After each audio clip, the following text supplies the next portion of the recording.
This is a game I constantly see on sale, and then people generally ask the following question: how does this hold up today? And generally they get the response back saying it doesn't, and then they don't really explain why. For a game like Mass Effect, I don't think that's the right answer. I think it holds up reasonably well for those who love the franchise and love the world within it. For newcomers, I want to explain to you what type of jankiness you will be facing. Now, as a disclaimer, I'm incredibly biased towards Mass Effect, from the relay tattoo on my arm, to my squad from Mass Effect standing opposite my bed, to the Morden and Tali sitting on my desk. I think it's safe to say that I'm a fan of Mass Effect. I've played each game at least 4 or 5 times now, I've read all the books and own all the comics, clearly sunk many of my adult dollars and time into the franchise. With Mass Effect Andromeda about to be released in a matter of weeks, I can honestly say I'm more than excited. Regardless of how it plays, I'm sure that I'll love some part of it. But along with new releases come people who are new to the series, and they might want to start at the beginning.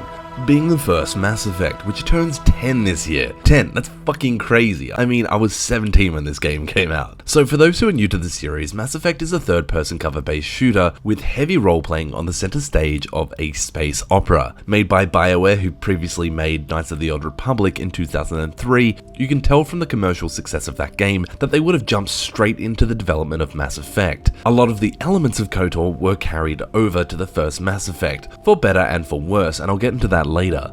The story has you play Commander Shepard, a young aspiring human who leads a squad of other humans and aliens as they try to hunt down and stop an evil and corrupted Turian special agent who has plans of reaping catastrophic terrorism across the universe. Starting off, you were introduced to the character creation screen, where you can pick to either play a male or female Shepard. You slide a few sliders and create the Shepard of your choice. Now, before I get to the weakest part of the game being the combat, let's talk about the strongest part. I think we can all agree our love for Mass Effect comes from the characters and the story that takes place around them. In the same vein of Knights of the Old Republic, it continues the dialogue options and moral choices, as well as a very extensive amount of lore inside the game that is there if you want to delve into it. This is all generally accessed via conversations, from exploring the cultures of each race with each crew member, to then changing the mind of one racist crew member to not think so negatively of those who aren't human. Just like KOTOR though, it's pretty black and white in terms of being good or bad, from being Paragon and Renegade. However, it's worth noting that not all of these choices are as black and white as you may think, from choosing between which crew member will die, to being responsible of the possible genocide of a potentially dangerous race of alien, or letting them free, but you aren't 100% sure if they are a real threat or not, only to find out later games what happens with your choice. Whilst I'm going to be talking about the mechanical parts of the game not holding up well, the game is written and acted so beautifully, and this is why I'm more inclined to say, for those who are patient enough to participate in mildly long, however very interesting conversations in a game where the gameplay isn't the best, then this is a game worth trying. On that note of conversations, Mass Effect truly does have some fantastic voice actors. 2006 saw The Elder Scrolls Oblivion come out, and for the scale of that game, it had very few voice actors, delivering poorly written lines performed by very mediocre actors. Jennifer Hale, the voice for Fen Shep, is, in my opinion, slightly more convincing than the male Shep in the series. Brendan Keener, who does the voice for Garrus, is also just so chill and badass. His snide quips and conversations are just so awesome, and also shows BioWare's ability to create unique characters with their own mannerisms. The only thing that I've really noticed that has aged in terms of conversations, and this is all fairly excusable in most aspects, is the overall animations and the clip-ins. You will notice some weird shit when you're playing this game. NPCs behind you appearing or disappearing, faces reacting to other statements as they start a sentence is just jarring, and they kind of reset the position that they want to make. Sometimes NPCs' faces are very odd in conversation. I mean, this doctor's eyes were shut throughout one conversation, and then in another he was fine. Anyway, let's dive into the combat gameplay. You land on your first planet for your first mission of the game, and you were introduced to the mechanics of the game, and it feels quite startling. Now, I hadn't played this for a few years, so I'd totally forgotten. I shot some of these gas bags and pressed R on my keyboard. Apparently R is to throw grenades. Throughout my entire playthrough, I was making this simple mistake over and over again. In fact, there is no reload, it's just an overheating bar. This got changed in Mass Effect 2, where ammo and reloading was introduced. The woes of modern mechanics strikes again. 2006 and 7 was a period of time where third-person cover-based shooters were really defining themselves themselves in the industry, as well as becoming an incredibly popular genre. We saw the likes of Gears of War come out at the end of 2006, and Uncharted come out towards the end of 2007. Both games now, whilst having some flaws 10 years on, they're still a dramatic improvement over the shooting mechanics of Mass Effect. Mass Effect is a third-person shooter with vehicle combat, exploration via vehicles, role-playing with the importance of dialogue options, with weapon loadouts and modifications. There is just so much jam-packed into this game, so it's expected for a first game of any new IP that some things really work well and some things don't, and I think in this circumstance the combat was kind of its weakest point, besides the vehicles. Sadly, the combat is dramatically woeful at times. You'll find yourself sometimes not covering to an object or not coming out of cover smoothly. Boss battles will be unbearable at times, within less than 5 seconds of combat breaking out, only to have to reload and watch the same cutscene or have the same discussion again because your previous save was in the previous room. With no quick save or autosave option pre-battle or after the conversation with a boss, this proved to be very frustrating and wasted a lot of time. The level design of the actual boss battles were also pretty damn poor. With very limited cover per fight, it proved to be a simple case of standing in one spot and shooting at the right times. Obviously, there was more than one cover per fight, however the fights would be won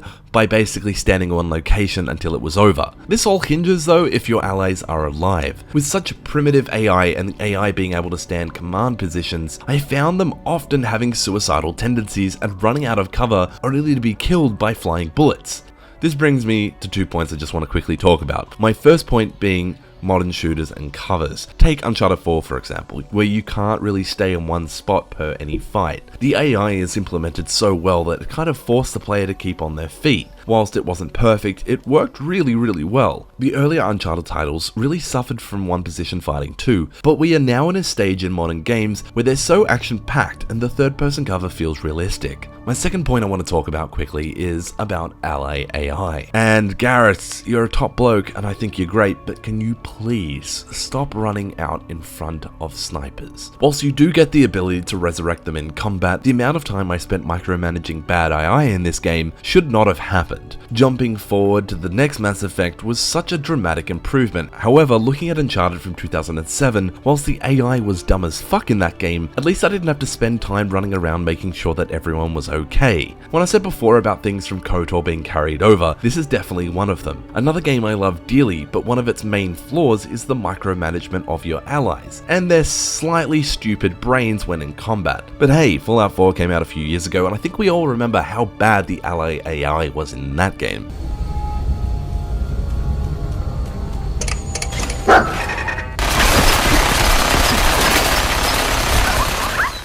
During these mostly lackluster and possibly frustrating fights, you'll come across settlements with people to talk to, and this is where the game truly shines, but most of the time it's somewhat where it falters as well. So the pacing on a lot of these missions are pretty reasonable, alternating between combat to then settlements to then gaining missions to combat to then go back to the settlement, and then you can resolve some side missions to generally conclude the main mission with some final boss fight and confrontation. Now this would be fine if you didn't have to traverse a vastly empty landscapes and settlements via foot and the Mako. This game has so much walking that is not via anything scenic or enjoyable. A lot of the time Shepard will be going through these rather cold industrial spaceports and riding elevators in mostly silence. These moments really drew out the length of the game, and I can imagine for newcomers this might be boring. However, for me, this has a strong sense of nostalgia, heavily reminded me of playing older sci-fi games like KOTOR. Walking around and rummaging through containers was very similar to the containers from the Knights of the Old Republic.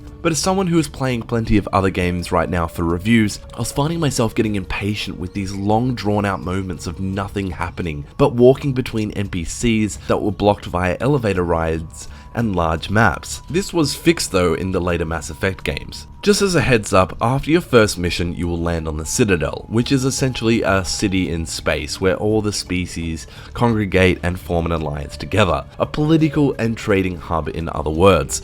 Before embarking upon your main journey, you could spend anywhere upwards of 2 or more hours on the Citadel before the game does open up. Now for newcomers, this is such a break of pace early on, and I can imagine some people being deterred. But if you allow all the side missions and really spend some time talking to the NPCs, you will find this all rather enjoyable, as well as level up, so it's all kind of worth it. As you're walking around, you'll also come across several loot boxes which will have you participate in this relatively easy minigame, and then you get to take all the goodies inside, often being upgrades or new weapons.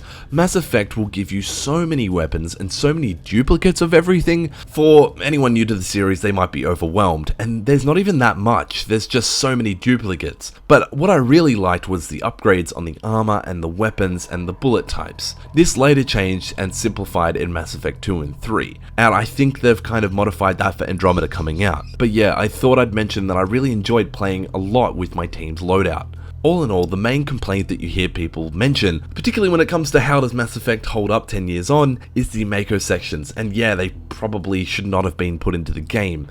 They later changed it to you being a passenger in Mass Effect 3, allowing Shepard to converse and potentially conspire on their way to their next mission. However, to contrast to the overall game, these sections aren't very long and they are very, very easy. It's worth mentioning though how bad the actual controls of the Mako actually are. The game does have you participate in some vehicle combat, and it is insultingly easy. As you can see, mostly you can spot the enemies by zooming in and jumping over the projectiles. They removed the vehicle sections from Mass Effect 2, but then added a different vehicle in for some of its DLCs. This was a dramatic improvement. I'm keen to see what the new vehicle is like in Mass Effect Andromeda, which has no combat and appears to have nice controls, but look, we'll see. The game is available for Steam and Origin. On Steam it's 20 and on Origin it's 10. On Origin, you can get the complete trilogy for 30, and your saves will transfer over. Your saves from the Steam version won't carry over to Mass Effect 2. I had fun replaying the first title of my favourite series, however I can imagine for a lot of people that they would find this frustrating at times, to the point of losing interest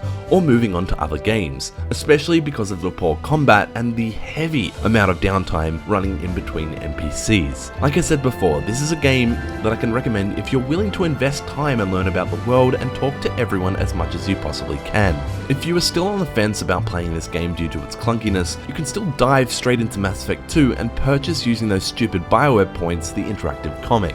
The comic goes for around 15 minutes and tells the story of the first game, also having you make the major choices along with it. This is great if you want to keep up to speed with the story, but you're not willing to invest time into the game. What are you looking forward to in Mass Effect Andromeda? Are you watching this after its release? What was your favourite part? For those who are upset by the Mass Effect 3 ending, please shut up and kindly go and have a look at the indoctrination theory. If you like what you've seen here and you want to see more, hit the like and sub button. Come over and say hi at our Steam Curator page. I've had a good chat to a few of you already. This is Shawnee Maurice from Hihu. Thanks for watching.